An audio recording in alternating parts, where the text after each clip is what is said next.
Alright, hello everybody. So today is Friday the 17th of August, okay, and here we're starting the first of two comic book reviews, okay. First one is issue 7 to 12 of Batwoman, okay. Now I heard, if you, as I say, just remember, click on the link to watch my review of the first 6 issues. Now, remember when I first heard of Batwoman getting her own series way back when, about a couple of years ago, maybe 3 years ago, and it pretty much was epically received, critically received, you know, with awesome acclaim, and it was that awesome that they decided to bring her back for the relaunch. And while I haven't read that particular section before the relaunch, you know, I will eventually get to it. I think so far, reading these ones in particular have been amazing.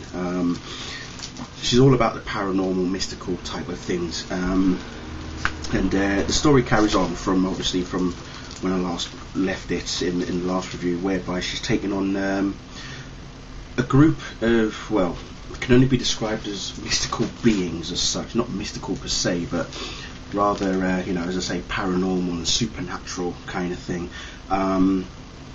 It's the first instance where she's taken on this big guy with a massive hook, and it just, each story, each issue really does open up the actual, you know, what is really happening. I mean, it's all to do with, well, not necessarily all about her, Bloody Mary as she's known as, but it's this dude here, known as Maru or Maro, something like that. That guy right there. He's not very very nice. Is all I can say. And as it goes on, the story goes on, and you just get this feeling that no matter what Batwoman does, how hard she tries to stop these children from going missing, as I say, because it carries on from the first 6 issues that I've read, and how much she tries to stop for these kids from going missing, there's always something else that crops up that causes an issue.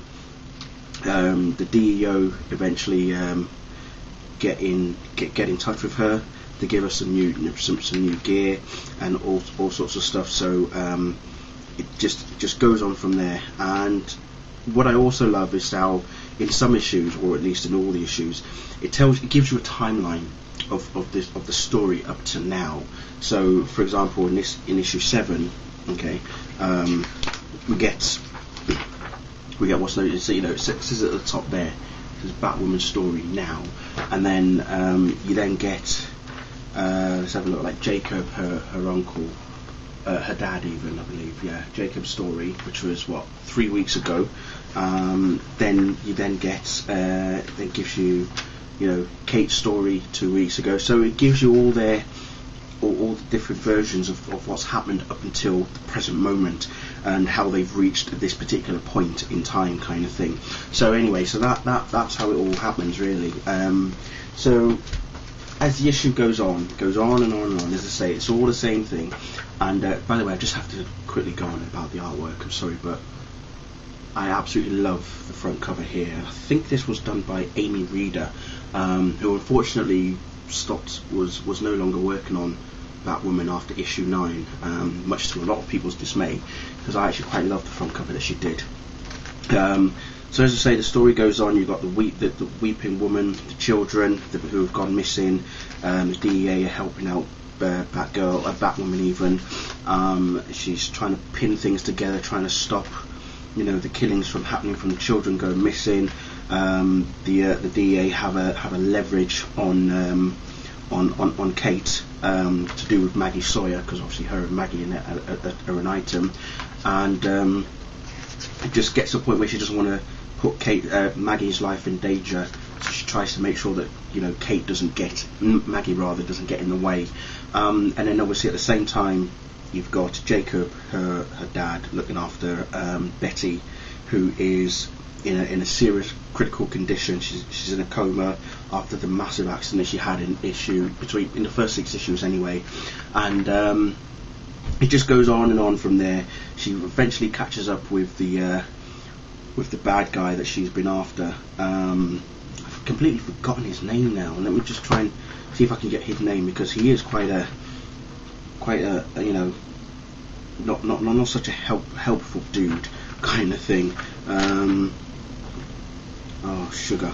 But anyway, she gets help by a woman known as Soon, who's not actually all she seems, to be perfectly honest. But I'll quickly go on to issue 9, because that's where kind of like the action really happens. And here we go. So issue 9. Here we go. So the character that she's been after is a guy called Falcon. That's him, and he's like some sort of Greek god. At least he believes that he's some sort of Greek god. And as I say, Soon has been after this guy, as well as Batwoman, trying to track him down, because obviously the missing children have all been part of his work kind of thing. But although he's not actually the one that's been in charge of it all this time, so Soon and Batwoman are working together. You know, then Soon does the unthinkable. And when she does the unthinkable, well, Batwoman finally sees Soon for who she really is. And it's like I said, this particular, what's his name, Morrow, is not he or she. No, it's a he, definitely. Yes, he is not really quite a friendly character. Supposedly he is Soon's brother, but you'll soon see later on how that works out.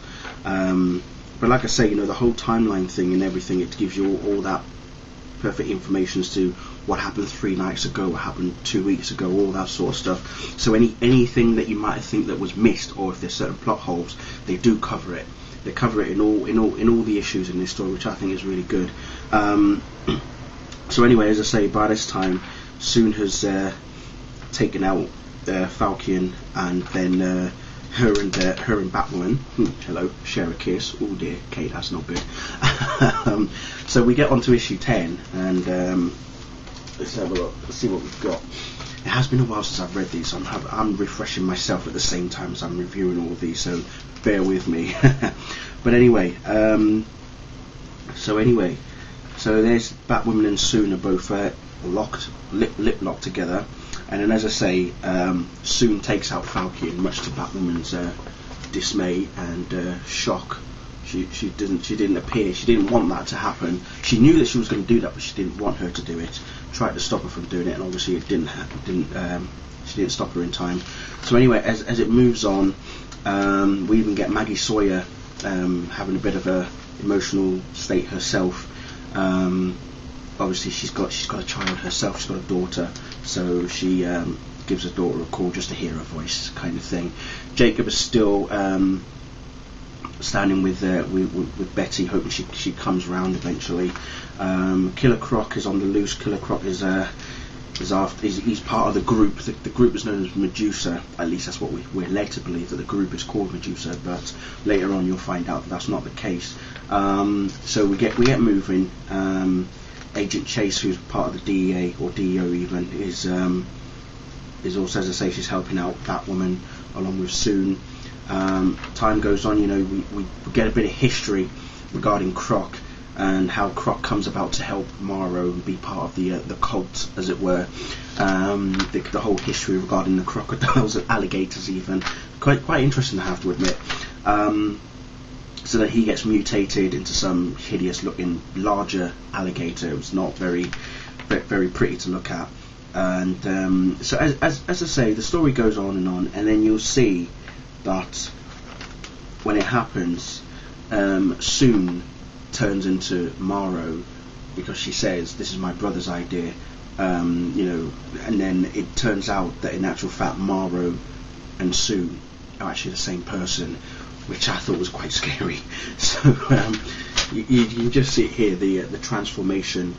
At the top there is Soon, and then the second panel you see the transformation, and then there's Morrow as he appears. Very quite gruesome, if you ask me.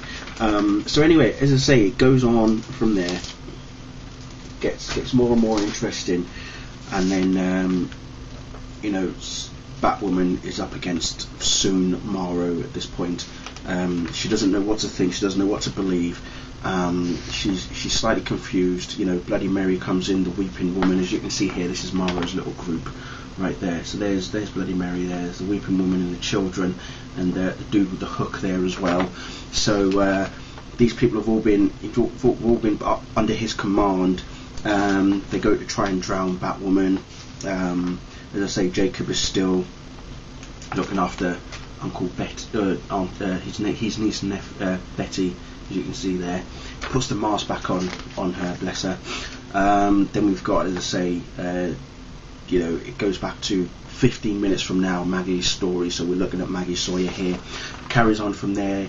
You see the explosion that occurred under the where is it? Under the pier in Gotham, and it's and then Chase even has a pop at Batwoman, because she's not happy about how she's come to this conclusion regarding Morrow and stuff. So Morrow eventually escapes. It doesn't get more and more interesting from then. Batwoman gets Chase out as quickly as possible, and it just, as I say, because Morrow escapes, it's all back on Batwoman. She's to blame for him escaping, because she didn't allow for Chase to actually take out Morrow, even though that was what Chase was after. But the epilogue actually does show something interesting, and we sort of get an idea as to who or what Medusa is. So as I say, because it's all a bit mystical, mythical, Greek mythology, paranormal, supernatural, well, yeah, you kind now it does get more and more intriguing, because by issue 12, this is where Wonder Woman is featured. Wonder Woman is featured in here, and while I haven't been reading Wonder Woman comics of the New 52, I've only read the first issue. Didn't really interest me that much, so I didn't bother continuing reading. I have to say that the way that she's portrayed in here isn't too bad. We get pages and pages of Batwoman with a guy called Kyle Abbott, who's a werewolf shapeshifter, chasing after Bloody Mary, because to finish her off once and for all, and find out about Morrow and Medusa and all that sort of stuff. All the while, at the same time, we see Wonder Woman doing her thing as well. So here you've got Batwoman chasing after Bloody Mary, and there's Wonder Woman doing her thing. So there's a contrast in between the characters, which is pretty good. So as it goes on and on, as I say, eventually, there's Batwoman talking to Bloody Mary. The whole myth regarding the urban legend about Bloody Mary, if you say her name 3 times, she'll appear, kind of thing, through the mirrors. It shows in this issue, and I have to admit, though, I do love this dude, the guy that's in charge of chasing after Falcon and stuff, and Medusa and all of that. He's just all skeletons. He's just all bones. But look at him in a Hawaiian t-shirt. How awesome is that? And he's smoking his little cigar as well. It's just fantastic. I love him. I absolutely love the dude. It's brilliant. That's all I'm going to say. I do like the guy. But yeah, then they realise that because they're sort of in over their heads with regard to what's happening, the whole mystical side of things, then that's when Batwoman suggests we might as well call on Wonder Woman. They're Chase and the other guy are not really particularly too pleased about that, but he even turns around and says, well, look, if you're going to go for Wonder Woman, I want to know what I'm up against, I want to know what she's all about, kind of thing. So he tries to record everything about Wonder Woman at the same time as well. Betty, as well, as we know, is out of hospital. She's on her feet, still feeling a bit unwell, but that's still to come, I'm sure. We get a bit more about Wonder Woman. Then that's when Batwoman appears at the end and says, "You got a minute." So who knows how that's going to turn out. As I say, this is obviously going to be a very, very long story arc by the looks of things. I honestly thought it was going to be finished in 12 issues, I thought it was going to be finished in 6 issues, but it looks like it's going to go on for even longer, even after the 12th issue. So yeah, no, I've absolutely loved the Batwoman run, I have to admit. So it has been great.